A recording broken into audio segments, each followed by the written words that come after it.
अल्लाह ही अल्लाह किया करो, दुख न किसी को दिया करो, जो दुनिया का मालिक है नाम उसी का लिया करो। सनशाइन हर्बल मायूस शादीशुदा मर्दों के लिए जड़ी बूटियों से तैयार करदा असरदार दवा।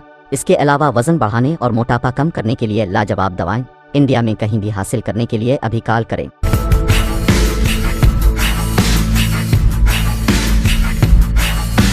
रमज़ान के मुक़द्दस दिन और रात मक्का और मदीना की वादियों में गुजारिए।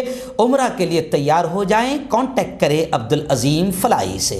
अस्सलामु अलैकुम व रहमतुल्लाहि व बरकातुहू। नाज़रीन, इस्तक़बाल है, स्वागत है आपका viral news live studio Jalgaon Maharashtra India में। मैं आपका मेज़बान मुफ्ती मोहम्मद हारून नदवी। आइए प्राइम न्यूज़ में आज बहुत ही अहम 3 बड़ी खबरें इस वक्त सामने आ रही है और वो यूँ समझिए कि हिजाब को लेकर ये आ रही है और पूरी 5-7 मिनट निकाल कर देखना, क्योंकि दलाल मीडिया, रखेल मीडिया मुल्क का इसको नहीं बता रहा है। पहली बड़ी खबर कि आखिर कर्नाटक में फिर एक नीच नाटक हुई और भगवाधारियों ने शिमोगा को यूँ समझिए कि आग में झोंक दिया। 300 मुसलमानों को एम्बुलेंस के ज़रिए से वो गाँव छोड़ना पड़ा और मुसलमान मोहल्लों में कैसी आग लगाई गई वो भी मैं तफसील से बताऊँगा। वहीं पर आपको बताऊंगा कि अब अमेरिका, तुर्की और ईरान भी बाकायदा भगवाधारियों के आतंक के खिलाफ अब मैदान में उतर चुका है।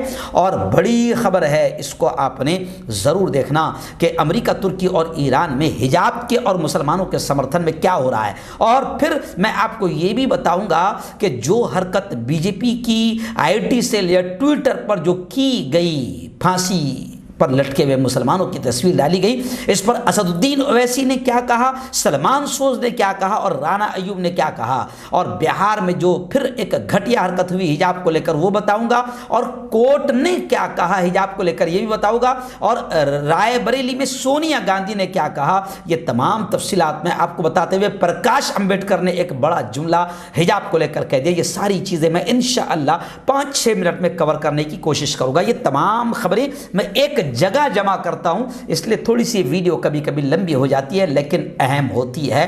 कोई दूसरा नहीं दिखाता है, ना ऐसा बोलने की हिम्मत कर पाता है, इसलिए आप देखें और हमारी मदद यह है कि आप इन वीडियोस को शेयर भी करें। आइए पहली बड़ी खबर प्राइम न्यूज़ में कि कर्नाटक का जो शिमोगा है वहाँ पर आखिर भगवाधारियों ने बिल्कुल आतंक का नंगा नाच खेला और शिमोगा को आग में झोंक दिया। बजरंग दल के कारकुन एक कारकुन का कत्ल हुआ, उस पर अभी इंक्वायरी शुरू है, लेकिन मरने वाला जिसका मर्डर किया गया, कत्ल किया गया, वो बजरंग दल का कार्यकर्ता था, उसका कत्ल हुआ।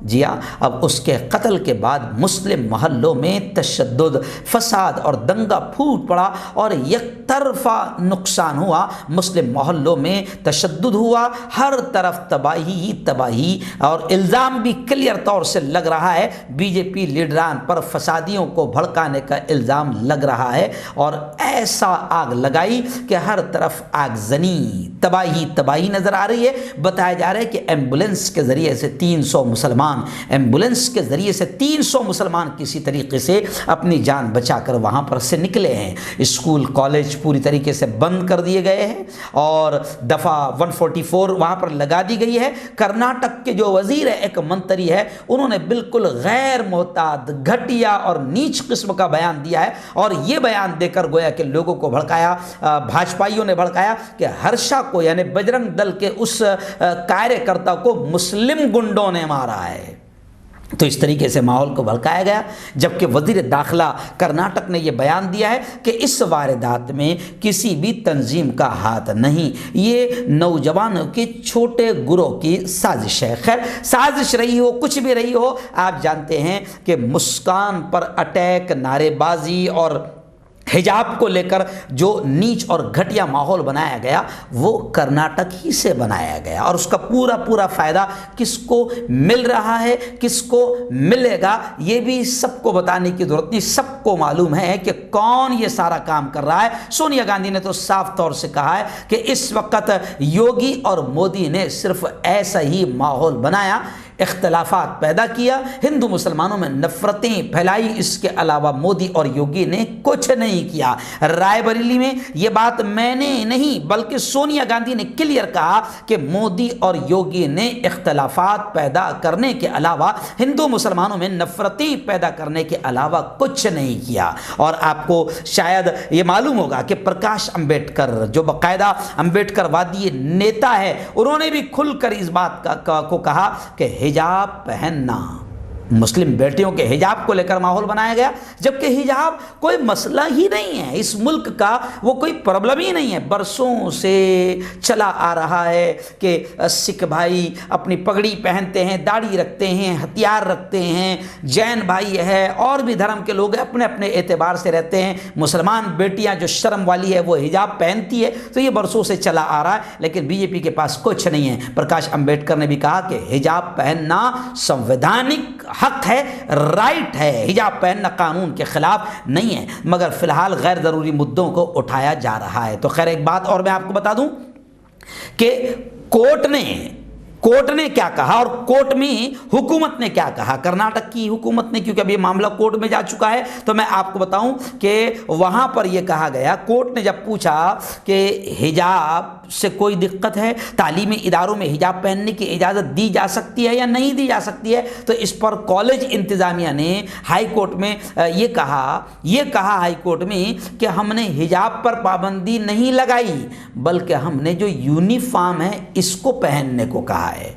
जबकि तमाम लोग जानते हैं कि हिजाब को लेकर भगवादारियों ने किस तरह दंगे फसाद और आतंक का माहौल बनाया, और आपने देख लिया बाकायदा कि शिमोगा को आग में झोंक दिया। लेकिन आओ अब मैं आपको बताता हूं, मैं पहले ही दिन से कहते आ रहा हूं कि ये तबाही पूरी दुनिया में मचेगी और दुनिया के दूसरे मुल्कों में जो हमारे भारत के लोग रहते हैं, चाहे वो हिंदू हो या मुसलमान हो, सबको तकलीफ आएगी। अब आप देखिए कि हिजाब के समर्थन में और मुस्लिम बेटियों के समर्थन में अमेरिका में भी आंदोलन शुरू हो गए, तुर्की में भी आंदोलन शुरू हो गए और ईरान में भी आंदोलन शुरू हो गए। और वहाँ ये कहा जा रहा है कि हिजाब पर पाबंदी नस्ल परस्ती है, यानी वो ये कह रहे हैं कि हिंदुस्तान में जो भगवाधारी नीच हरकतें कर रहे हैं, ये गोया के मुस्लिम समाज की नस्ल कुशी कर रहे हैं। तो अब अमेरिका में भी मुजाहरे हो रहे हैं, आंदोलन हो रहे हैं, और ईरान की राजधानी तेहरान में भी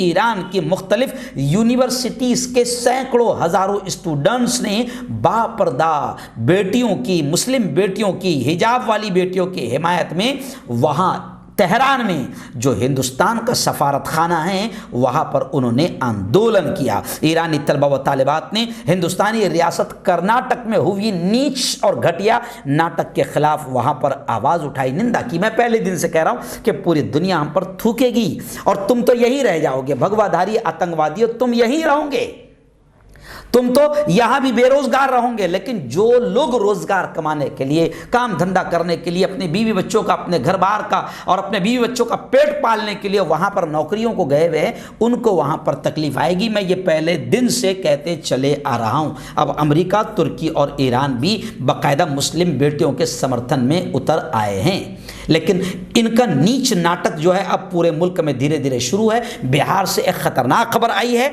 बिहार से हमारे रिपोर्टर जीशान इलाही ने बताया कि बिहार में एक बाहिजाब बेटी को, बाहिजाब लड़की को बैंक से पैसे निकालने से रोक दिया गया। ये जब सोशल मीडिया पर जब वीडियो वायरल हुई तो फिर बिहार के आरजेडी लीडर, युवा लीडर तेजस्वी यादव ने नीतीश कुमार को फिर तनकीद का निशाना बनाया, नीतीश कुमार की आलोचना की, क्योंकि नीतीश कुमार का ये वीडियो वायरल हुआ था आज से 10 दिन पहले कि भाई पर्दा हिजाब कोई मसला नहीं है, कोई प्रॉब्लम ही नहीं है, जिसको जो पहनना है वो पहन सकता है। लेकिन उसी नीतीश कुमार की हुकूमत में अब नफरतें बीजेपी की फैलाई हुई, भगवाधारियों की फैलाई हुई इतनी बढ़ गई कि स्कूल कॉलेज तो छूट गया, अब बैंक में भी घटिया हरकत की गई कि एक बाहिजाब बेटी को बैंक से पैसे निकालने नहीं दिया गया। तो बिहार की भी हिजाब को लेकर यह खबर आई है जी हाँ, तो इस तरीके से मुल्क में माहौल बनाया जा रहा है। लेकिन फिर मैं आपको बता दूं कि अच्छे जो लोग हैं वो समझ रहे हैं यूपी के इलेक्शन को लेकर ये घटिया माहौल बनाया गया। लेकिन यूपी का हाल ये हो गया कि यूपी में जब बीजेपी को अपनी हार दिखाई दी तो बौखला गए, तलमला गए, अजीब अजीब बयानात दे रहे हैं। बीजेपी के एक एमएलए हैं, बीजेपी के डुमरियागंज से बीजेपी के एमएलए हैं और हिंदू युवा वाहिनी के पूरे स्टेट के इंचार्ज है रघुवेंद्र सिंह।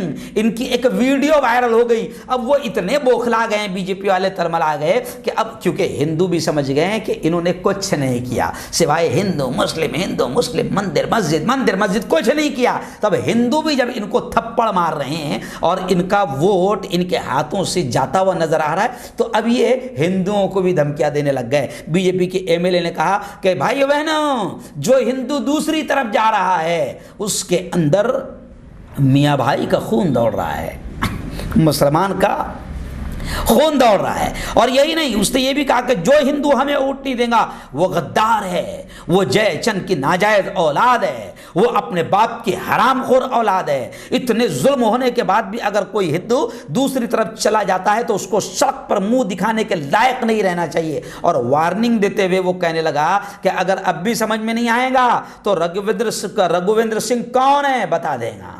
तो अब बीजेपी के लोग इस तरीके से घटिया जबान पर आ गए हैं, बिल्कुल नीच हरकत पर आ गए हैं। और जब योगी आदित्यनाथ ही ठोक देने वाली जबान इस्तेमाल करते हैं तो नीचे के जितने भी है कार्यकर्ता चेले चपाटे वो भी बिल्कुल धमकी दे रहे हैं, क्योंकि उनको लग गया। यानी अब चलो मुसलमान तो छोड़ो, मुसलमान साइड में रह गया, अब ये बौखला गए और अब हिंदुओं को भी गद्दार कह रहे हैं, हिंदुओं को भी धमकी दे रहे हैं, बता दूंगा, काट डालूंगा, मार डालूंगा, और हरामखोर वो गद्दार हो, और जो हिंदू हमको वोट नहीं दे रहा है उसके अंदर मुसलमान का खून दौड़ रहा है। तो बीजेपी अब पूरी तरीके से परेशान हो चुकी है और हिजाब को लेकर और अलग अलग मुद्दे जिनका कोई मुल्क के विकास से, जनता से कोई ताल्लुक़ नहीं है, अब उन मुद्दों को लगातार अलग अलग अंदाज में उछाला जा रहा है और माहौल को ख़राब किया जा रहा है। लेकिन अंध भक्तों, गोबर भक्तों की भी बात समझ में आ रही है।